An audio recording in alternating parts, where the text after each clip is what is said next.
शरद ऋतु के आने पर प्रकृति लहलहा उठी, सुगंधित पुष्प सर्वत्र खिल उठे।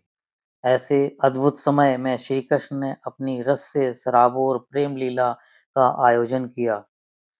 एक रात्रि जब पूर्णिमा का चांद आकाश में खिल उठा, तो सर्वत्र चांदनी छिटक गई। श्री कृष्ण ने अपनी बांसुरी उठाई और वन की ओर निकल गए। एक एकांत स्थान पर पहुंचकर कदम्ब के एक वृक्ष के नीचे खड़े होकर उन्होंने अपनी बांसुरी को होठों से लगाकर मधुर तान छेड़ी।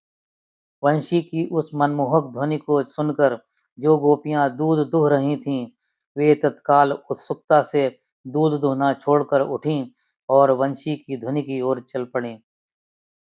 जो गोपियां चूल्हे पर दूध औटा रही थीं, वे उफनता दूध छोड़कर चल पड़ीं। जो दही बिलो रही थीं, वह दही बिलोना छोड़कर चल पड़ीं। जो भोजन परोस रही थीं, वह भोजन परोसना छोड़कर चल पड़ीं। जो अपने पतियों की सेवा में रत थीं या जो अपने बच्चों को दूध पिला रही थीं, वे उन्हें छोड़कर वंशी की मधुर तान की ओर खिंचती चली गईं। गोपियां अपना खाना पीना, सोना जागना और श्रृंगार करना तक भूल गईं और जो जिस रूप में थी, वे उसी रूप में कान्हा की वंशी की ध्वनि से खिंची उसी ओर दौड़ पड़ीं। उनके स्वामियों, पिताओं और भाइयों ने उन्हें रोकना चाहा, पर वे नहीं रुकीं। वे उतनी मोहित हो गई थीं कि किसी के रोकने पर भी वे नहीं रुकीं। उन्हें तो उस समय ऐसा प्रतीत हो रहा था कि जैसे विश्वमोहन श्री कृष्ण ने उनके प्राणों, मन और आत्मा को अपने वश में कर लिया हो। जब सारी गोपियां श्री कृष्ण के चारों ओर एकत्र हो गईं, तो उन्होंने वंशी में प्राण फूंकना बंद कर दिया और उनकी ओर मंद मंद मुस्कान से देखते हुए पूछा, हे महाभाग्यवती गोपियों, तुम्हारा स्वागत है। बताओ, तुम्हें प्रसन्न करने के लिए मैं कौन सा कार्य करूं। श्री कृष्ण की इस प्रेम भरी वाणी को सुनकर गोपियां आत्म विभोर हो उठीं। वे सभी एक दूसरे की बाह में बाह डालकर खड़ी थीं। श्री कृष्ण उन्हें अपने साथ लेकर यमुना तट पर आए। वहां उनके मध्य खड़े होकर उन्होंने बांसुरी की मधुर तान छेड़ी। उस मधुर एवं मनमोहक तान को सुनकर सभी गोपियां अपनी सुध-बुध खो बैठीं। वे मदमस्त होकर गोलाकार घूमते हुए नृत्य करने लगीं।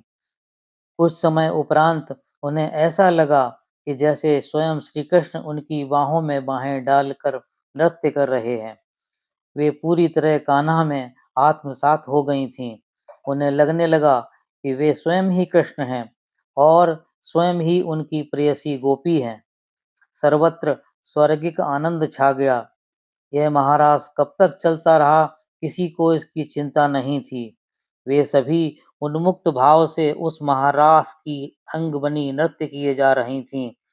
उस समय आकाश में सैकड़ों देवगण एक साथ एकत्र हो गए।